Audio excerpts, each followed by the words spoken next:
Hello students, today we will see different formats of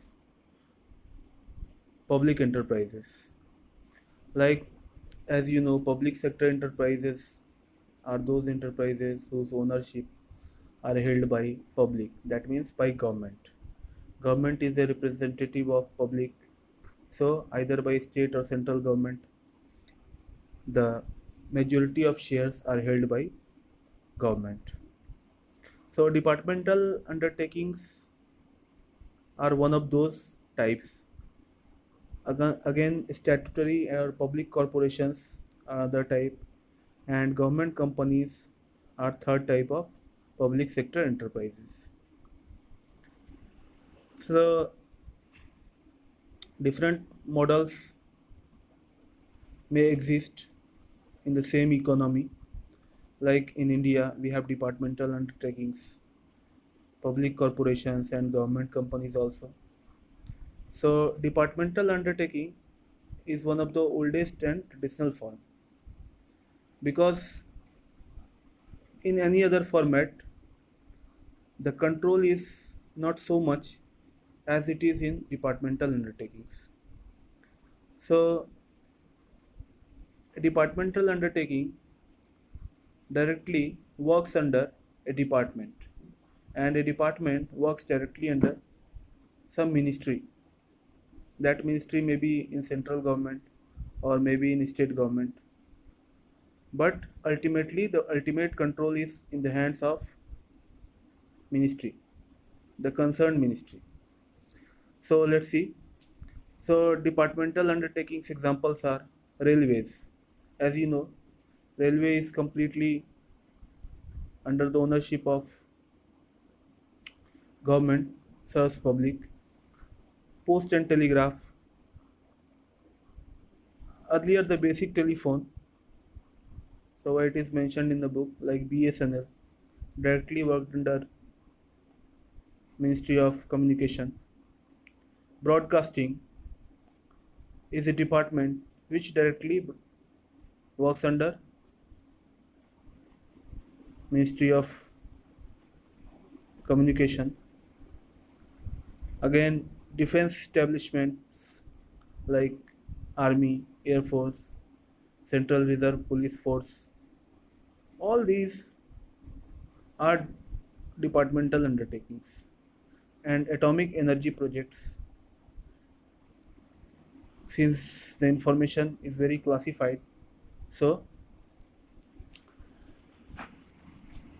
it is also run under always departmental undertakings. Again, some public or statutory corporations we see, like Reserve Bank of India, which prints note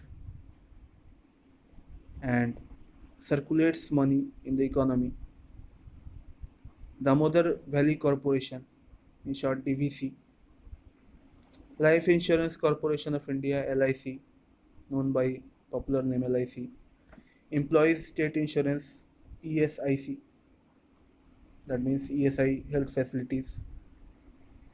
So all these are under the name of corporation, are working as a public corporation or a statutory corporation.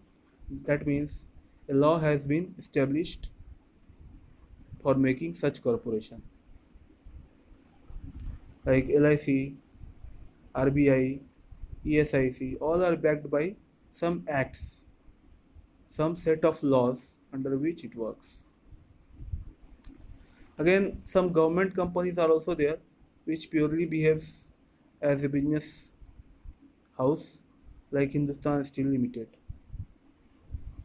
Hindustan Machine Tools, HMT, the famous watch company, Hindustan Shipyard, Bharat Heavy Electricals Limited, Hindustan Aircraft Limited, Aeronautics Limited, Aluminium Limited,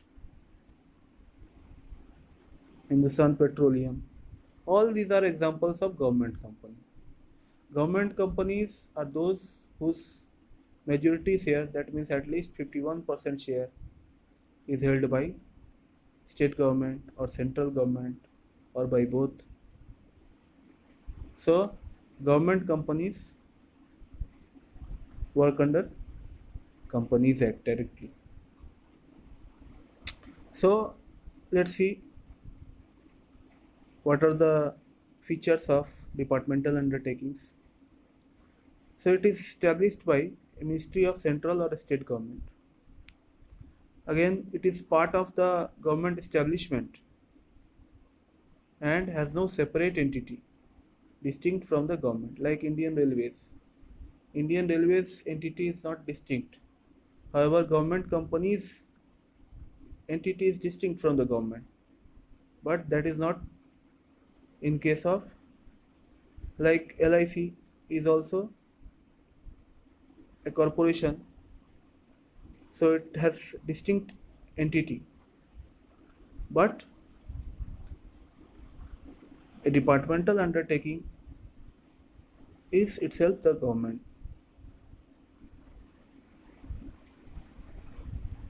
Now, for departmental undertakings, government allocates a budget every year, and from that budget it is financed. Profits are generally not found in case of departmental undertakings. Excepting railway, we generally see loss in every sector, excepting broadcasting also. Sometimes in telephone also government can earn profit, and post and telegraph also. But defense establishment will not pay the government back anything. Atomic energy projects may give indirectly atomic energy, which may increase the revenue of the government.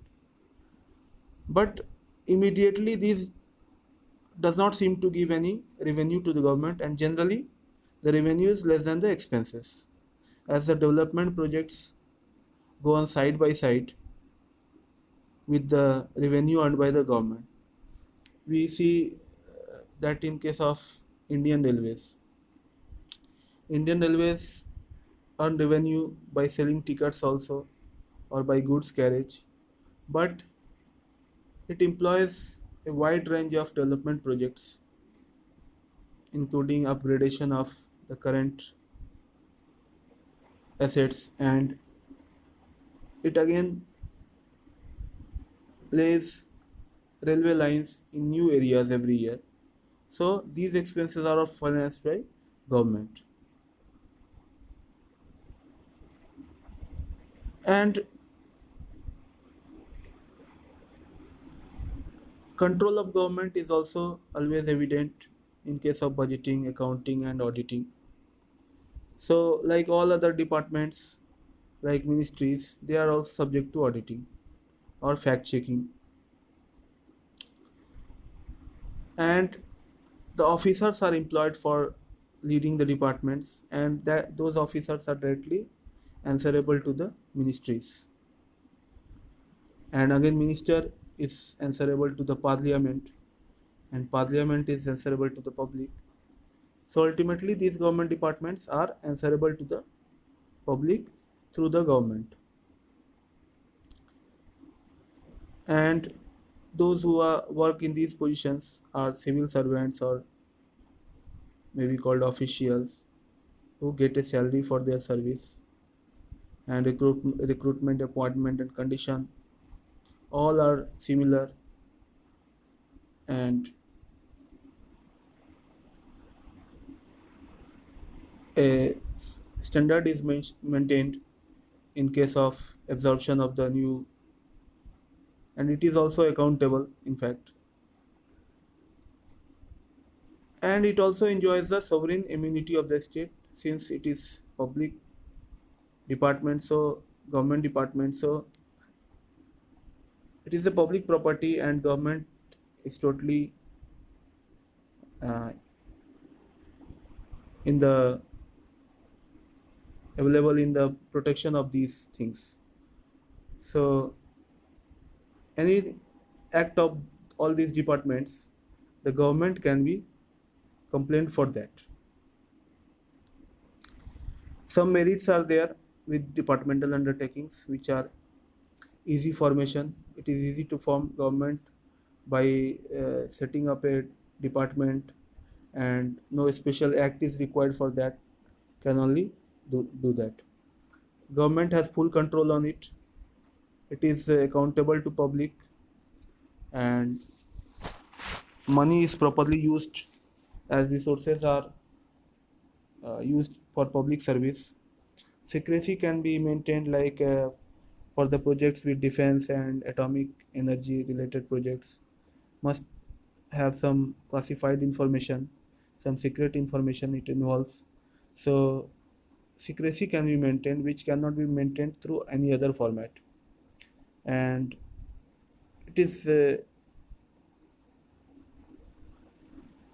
helpful to increase government's revenue, like through railways, government earns money also, and through such projects, government can increase its public revenue by supplying power through nuclear projects. It can earn revenue also, and it is very instrumental to social change, and it increases means equality between of income, since any private people is not earning the money. But there are some limitations to it also, like it lacks flexibility. Some decisions are delayed, and all the things are done according to a rule book. So sometimes we see lack of flexibility, like in railways, if you want a new service, you have to go through all the departments from down to top to find the solution, because it has some set of rules earlier fixed, and it runs according to that. Any official is also uh, not in a position to curb the rules. So flexibility always lacks in these departments. Lack of motivation is there, since all become a non-profit organization and works as government employees. So lack of motivation in giving service seems, since evaluation of performance doesn't relate it to the outcomes of the job. Promotions are may not be based on that. So lack of motivation is always seen in these departments. Again, red tape is means everywhere there is a problem in some procedure, since the order goes hierarchical. So any person sitting in the chain can red tape anything, means stop signal, giving a stop signal.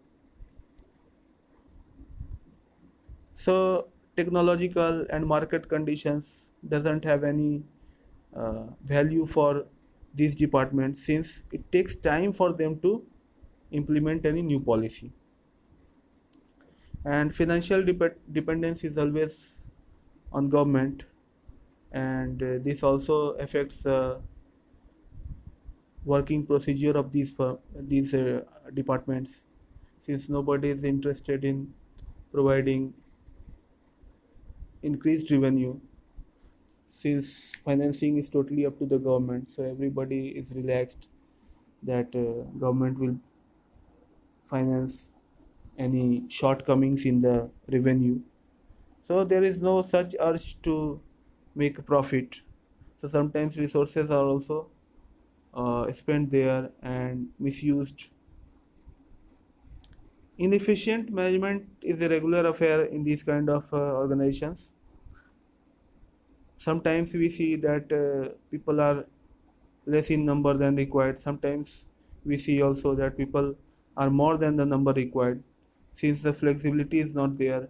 Closer, minute, and uh, observing management is not seen in these kind of departmental undertakings.